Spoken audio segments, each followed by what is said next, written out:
When time first began, the Eternal gave life to powerful beings of light, the Drakeels.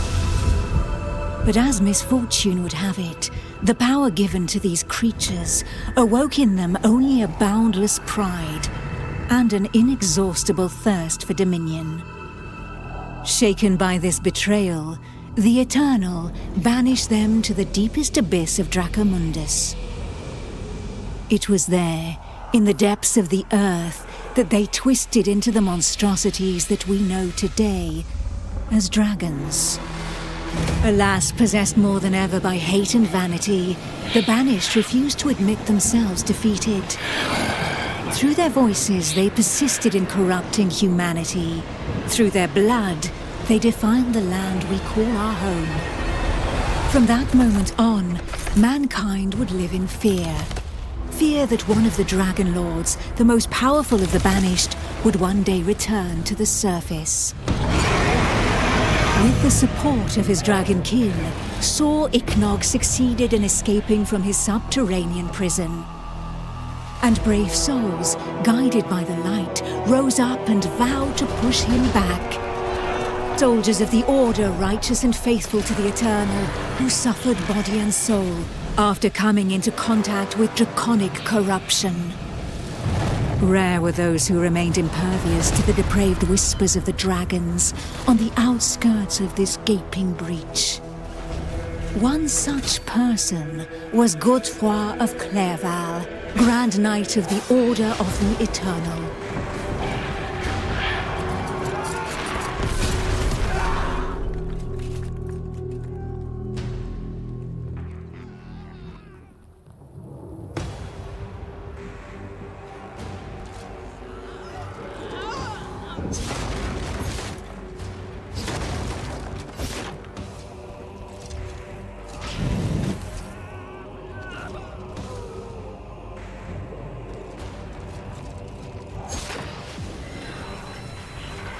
The voice of the Dragon Lord blighted people's spirits and petrified their bodies, instilling terror and madness into those who heard it.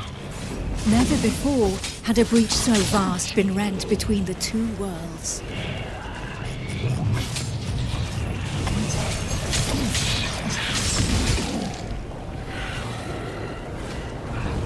It was here, at this wound between worlds, that the corruption was most potent. One by one, haunted by the whispers from below, the people succumbed to madness. Draconic blood sullied the earth and corrupted the creatures that trod upon it. Pitiful in their wretchedness and too weak to resist the command of their new masters, they drank the blood of the dragon and gave in to depravity. Thus enslaved, they were twisted into ghastly monsters, mockeries, Dragonkin.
Men, women, children, animals. For as many slaves as there were devoted to their cruel masters, just as many grotesque monsters blindly obeyed any order given to them by their Dragon Lord.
Only the most righteous of souls, guided and supported by the Eternal, were able to resist the corrupting call that led the living to damnation.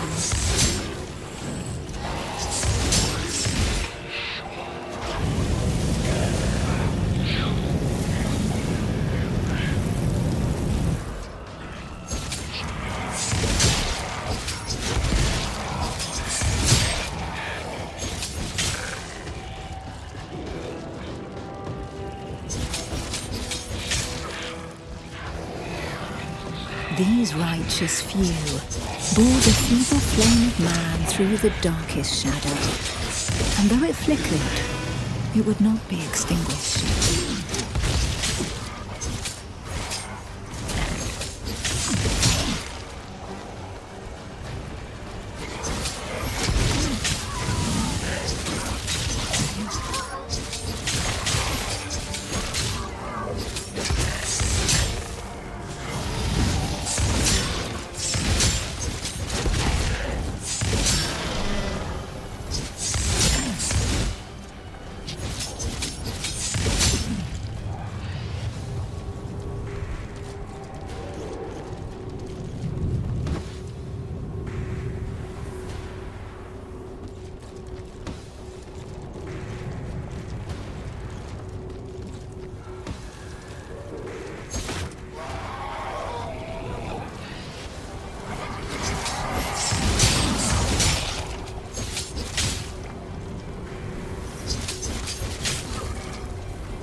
Filled with these fleeting embers of hope, a few brave souls founded an alliance to carve the first breach into draconic defenses.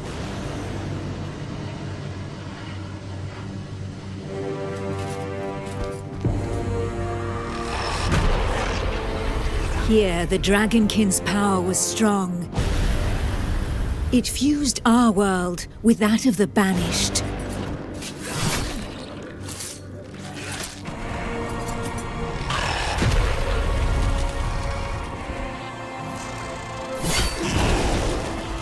Godefroy of Clairval heroically broke through and shattered their defense barriers.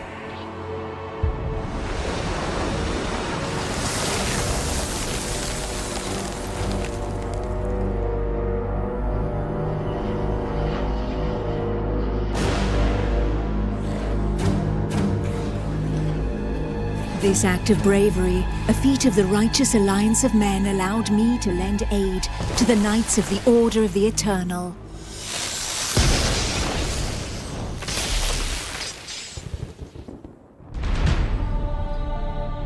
Me, Almantir, Grand Oracle of Pythodurcan, Dragon Blood, a human altered but not consumed by the draconic blood that flows through my veins. My sisters and I have powers given to us by the dragon, but our souls remain our own.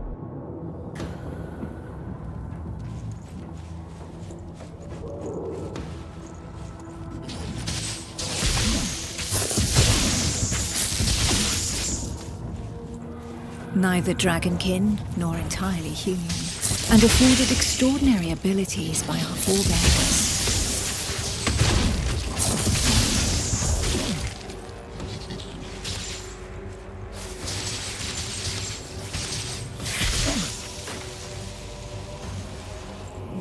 By those who drank the blood of the only banished dragon to have ever repented before the Eternals.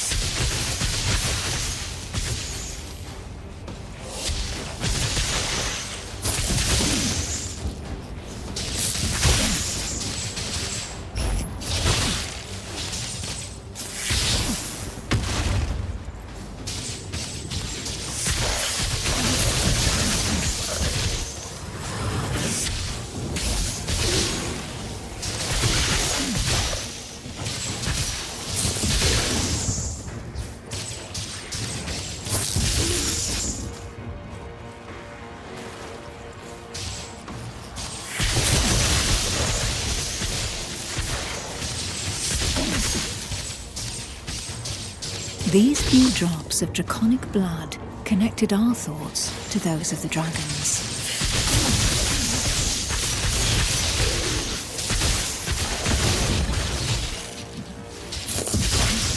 Struck by fleeting visions, we saw glimpses into their fields and understanding of the feelings that drove them.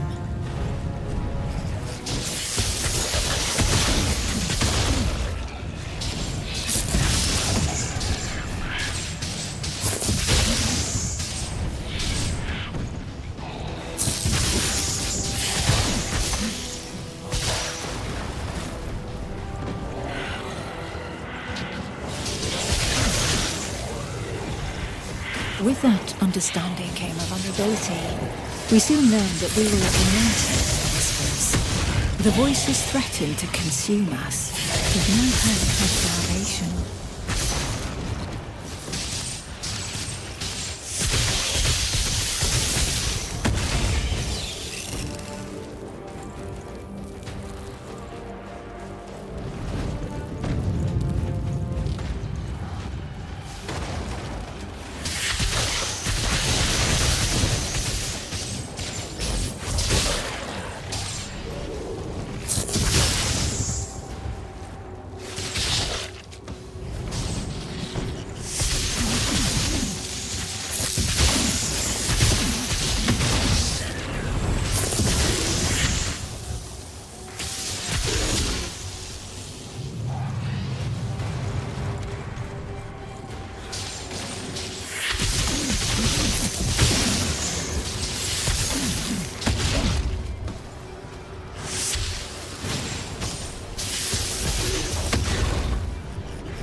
But the formidable link that connected us to the dragons had also awakened something within us. We lived strong in the certainty that the Eternal had pardoned us for the draconic corruption in our veins.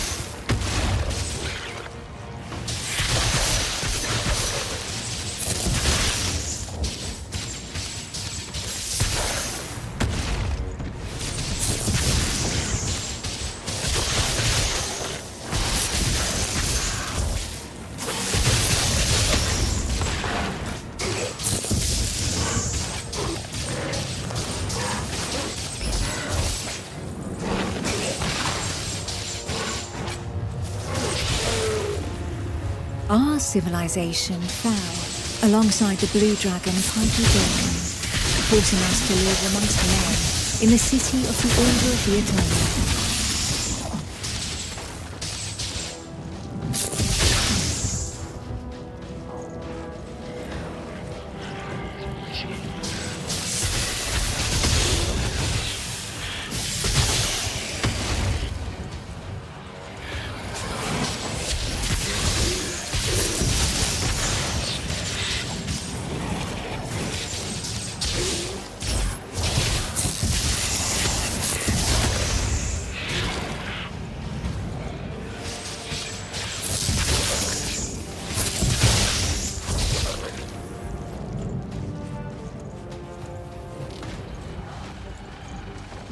Closer to the breach made by Sir Ichnog, Godefroy, fighting fire with fire, confronted the draconic hordes.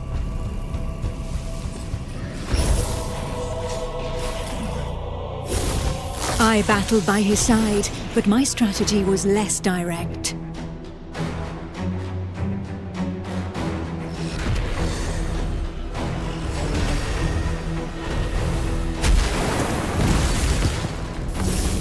My draconic power allowed me to open up a passageway for the men of Nuragard, all of them prepared to make the ultimate sacrifice to save what remained of humanity.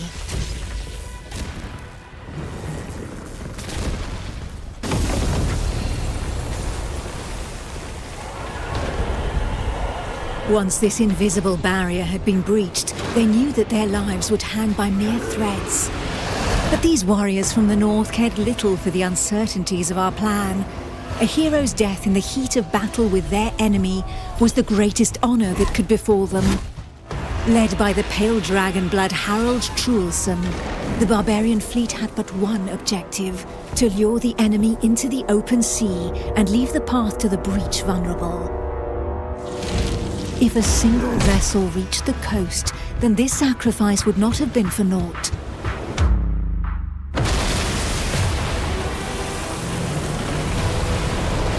Harald Truelson reached the hostile shore and avenged those fallen from the Toriel clan.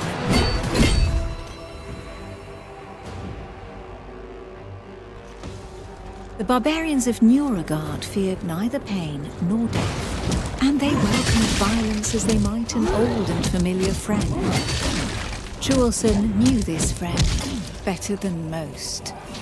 His existence thus far had been one of suffering, of hardening his resolve, and of preparing to endure the worst of torments. Without reason, he valued every warrior of his clan held dear: his soul.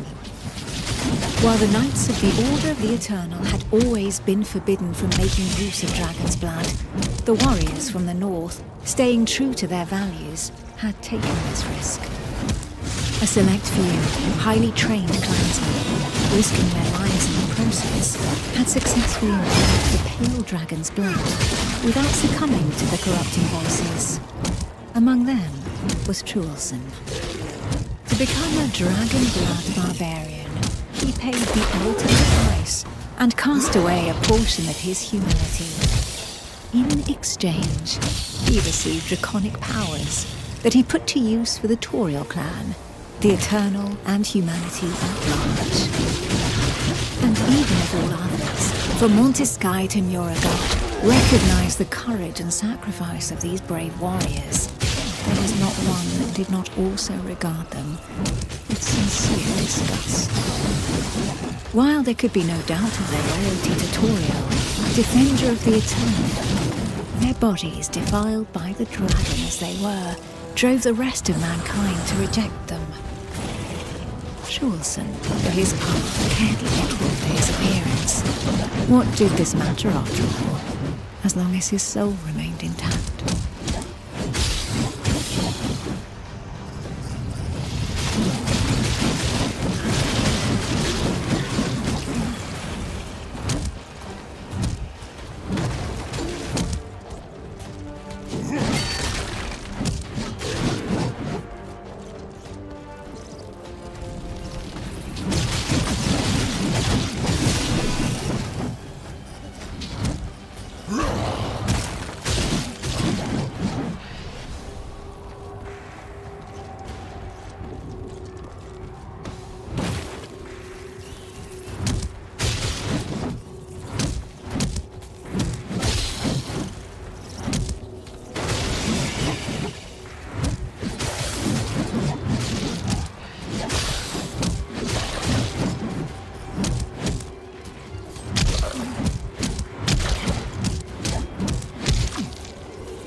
The pale dragon blood had achieved his goal.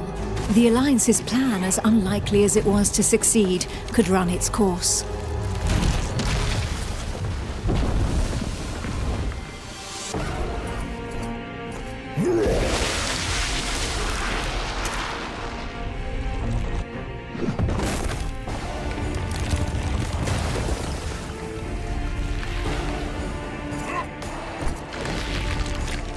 The barbarian waited for the signal that would tell him where to carve a bloody path through enemy defenses and lure the dragons far away from the breach.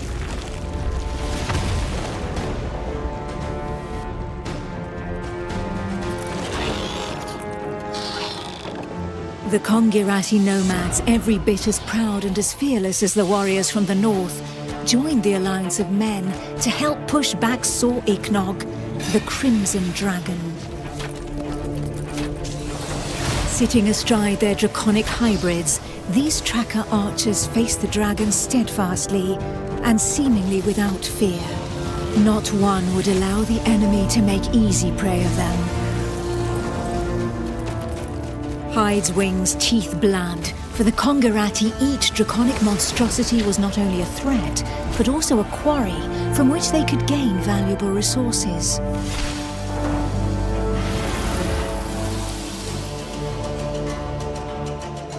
And where others had begged and prayed for divine salvation, these nomads made full use of anything the earth and Providence offered them in order to survive. Their master tracker, Eula, however, did not see things in such stark shades of black and white.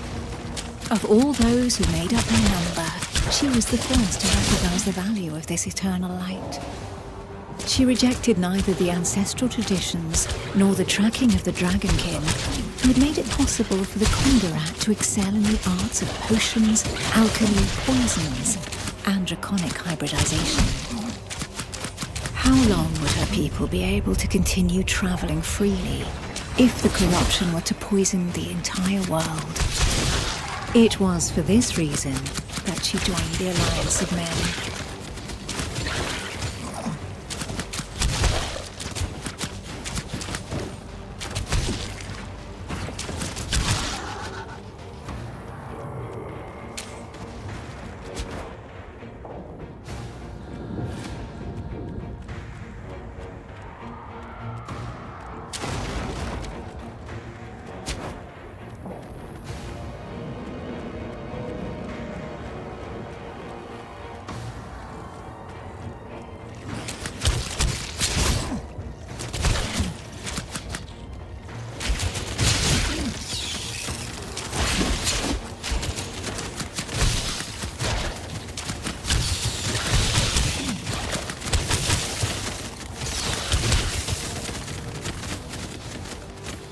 To seal this union, the Order of the Eternal entrusted her with one of their most powerful relics, a single, glimmering scale of light.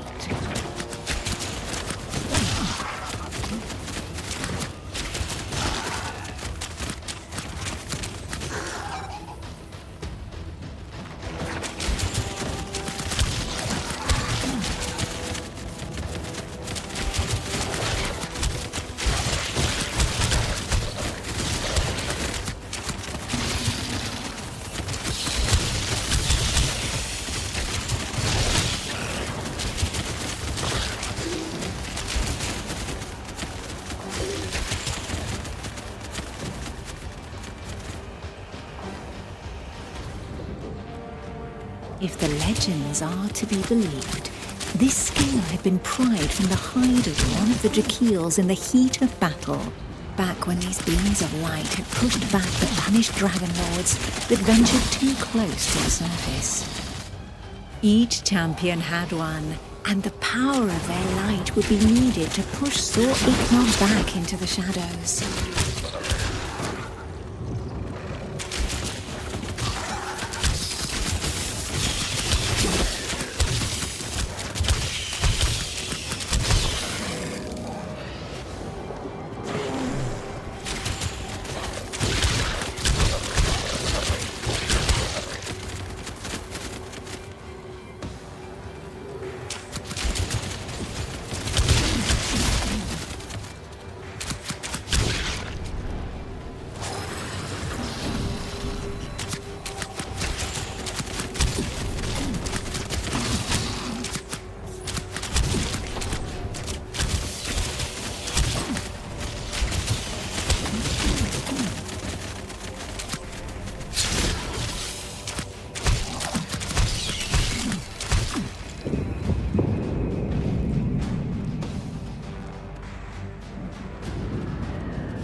It was up to Eula, armed with her scale of light, to cast the invocation.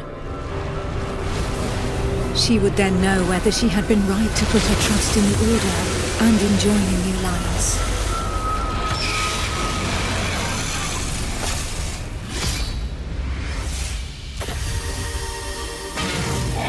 The power of the light was like nothing ever seen before. We heard the Dragon Lord howl into our minds, racked with pain and rage.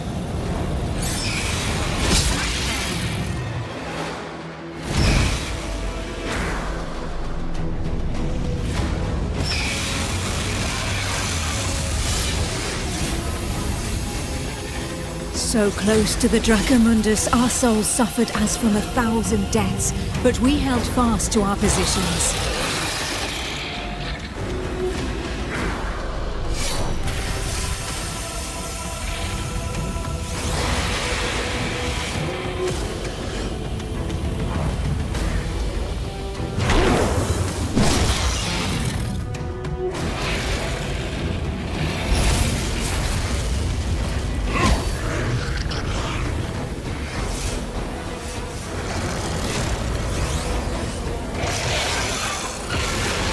Inch by inch, the divine light pushed the corruption back into the breach, and it was thus that the Banished Lord saw Ignog disappeared once more into the shadows, where he would suffer eternal retribution.